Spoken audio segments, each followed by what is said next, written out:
Hello and welcome to Watchdog Wargaming. Today's video is how I converted an Sdkfz 251 Stuka Zoofus by Atlas Edition in 1/43 scale into a Sdkfz 251/7 Pioneer Halftrack, and these are the steps that I took to convert it. But before we go on, a bit of history about the actual Sdkfz 251 itself. The Sdkfz 251 was a German armoured personnel carrier that saw extensive use during World War II.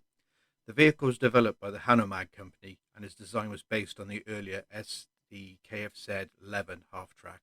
The first prototypes were built in 1939, and the vehicle entered service with the German army in 1940.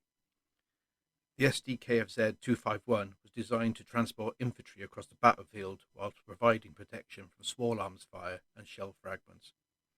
It was also used as a weapons carrier, with various versions equipped with machine guns, mortars, and anti-tank guns. The vehicle was initially used in the invasion of the Soviet Union in 1941 and saw action on all fronts throughout the war. The Sdkfz 251 was a highly versatile vehicle and was used in a wide range of roles. It served as a command vehicle, radio communications centre, an ambulance, and even as a mobile kitchen. The vehicle was also used to transport ammunition and supplies to the front line.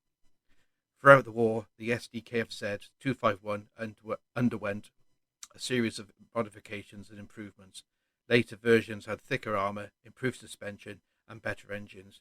One of the most notable variants of the Sdkfz 251 was the 251/22, which was equipped with a 7.5 centimeter Pak 40 anti-tank gun.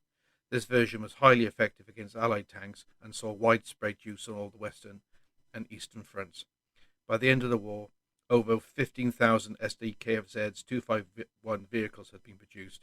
Many were destroyed in combat, but a significant number survived the war and were used by various countries in the post-war years. Today, the Sdkfz 251 is a popular subject for military vehicle enthusiasts and collectors. To start my conversion, I had a spare Sdkfz 251 Stuka Zoofus from Atlas Editions that was broken. However, it could be utilised for other things. In this case, I wanted to turn it into a Pioneer wagon for my Boltaction Pioneers, which I was in the process of painting at the time.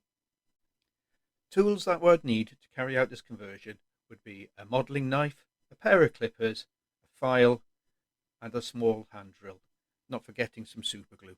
To start with, I carefully unclipped the 6 200mm Nerf worth of rockets from either side of the vehicle. These were just held on by little clips at the top and also clips at the bottom where they went into storage bins, as you can see on the picture. By just carefully unclipping them, they both come off in one piece. Being careful and using the hand drill, I carefully drilled through the little clips holding the crates for the Nibblewurfer rockets from the actual main stand. Once you carried out the drilling, the missiles themselves were easily able to be taken off out of the crate, and also one half of the crate itself. These were then I retained for later use. I wanted to utilise as many parts from the donor vehicle as possible. After removing the hull exterior mount, I then scored with my modelling knife roughly at the base of the upright vertical, as you can see in the picture, and snapped the top off, wanting to keep the top half of the stand. This I did 3 other times and put those saved parts to one side. It was at this point I suddenly realised that some of the mouldings was actually attached to the hull exterior mount, and the only way that I could actually remove it was with using the modelling knife to take off the vast majority of it, clipping other bits, and then using a file to ensure the actual surface was flat. At this point, I used some liquid green stuff to fill the holes which I had drilled previously, and also to flatten the exterior of the whole exterior mount, where overzealous filing had caused divots and some markings. Eventually, after the liquid green stuff had dried off, I was able to file it down completely flat, as you can see in the picture.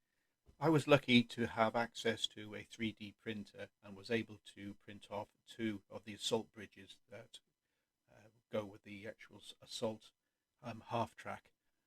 But as an alternative, you could use lolly sticks as planking or sticks as cut logs to go on the side of the vehicle instead. By this point, I had 4 hull exterior mounts which had been converted, and the 2 assault bridges to fit the exterior of the half-track. I then popped outside and gave the 2 assault bridges and the 4 hull exterior mounts a quick dose with a grey primer. Once the mount and the bridges were dry, I gave them a quick going over with the German grey from Vallejo, which is one of my favourite colours for German vehicles, or early war German vehicles. About 30 minutes later, I waited for the paint to dry, and I noticed that actually one of the hull exterior mounts had gone all blistery and looked like that some sand, a sandy texture was now showing on it. I believe this was actually the liquid putty filler hadn't dried properly or cured properly and was now lifting off. This was a bit of a problem, but I ended up giving it another file over, cleaning it right back to the plastic, and then started all again. I initially used blue tack to dry mount the hull exterior mounts, so I could actually fit the assault bridges on top and to adjust where the actual mounts would eventually sit. Once I was happy, I superglued the mounts and the bridges onto the vehicle. I then did a 360 check of the vehicle to make sure that I actually hadn't missed anything or had damaged anything whilst doing the conversion. I also took it at this time to repair some of the vehicle itself where it had been previously damaged. I also looked at some of the exterior mounts, and they weren't as flat as possible, but I was going to paint them up as some battle damage later on, so I wasn't particularly bothered about that. As I said, I wanted to use all the parts that came from the donor vehicle, and normally, and if I'd had some time, I probably would have created some framework out of plastic card or plastic rod as per the actual original vehicle itself. But in this case, I actually used the exterior mounts as supports for the assault bridge. Again, there is other variants I've seen on this where they actually have similar sized bins, or the gap in the middle is actually being filled with logs for use by the pioneers. So finally, there we are, my version of a 251/7 Pioneer Panzerwagen with assault bridges. So don't forget to like, subscribe and comment below. So thanks for joining me. You take care of yourself, and I will catch up with you very, very soon. All the best now.